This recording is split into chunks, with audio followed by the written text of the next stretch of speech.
Le meurtre de Jamal Khashoggi a plongé l'Arabie Saoudite dans l'une des pires crises diplomatiques de son histoire. Et les remous continuent avec cette décision de justice. 5 Saoudiens poursuivis pour l'assassinat du journaliste ont été condamnés à mort par un tribunal de Riyad. Depuis, les réactions s'enchaînent. Amnesty International évoque un procès injuste et un verdict qui n'apporte ni la justice ni la vérité pour Jamal Khashoggi et ses proches. De son côté, l'ONU dénonce un verdict à l'antithèse de la justice et demande qu'une enquête indépendante soit menée. Le secrétaire général des Nations Unies continue de souligner la nécessité de mener une enquête indépendante et impartiale sur ce meurtre afin de garantir un examen complet des violations des droits de l'homme commises dans cette affaire et de faire en sorte que les responsables aient à répondre de leurs actes.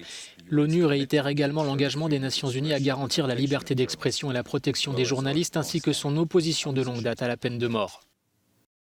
Jamal Khashoggi a été assassiné en octobre 2018 dans le consulat du Royaume à Istanbul par des agents venus de Riyad. Les autorités saoudiennes avaient reconnu cette version des faits, mais assuré que ces agents avaient agi seuls, sans ordre de hauts dirigeants. Pour Reporters sans frontières, avec ce verdict s'éloigne l'espoir de connaître un jour la vérité. La condamnation à mort de 5 des accusés, on ne peut que l'interpréter comme une volonté de faire taire à jamais des témoins ou même des acteurs de cet horrible assassinat.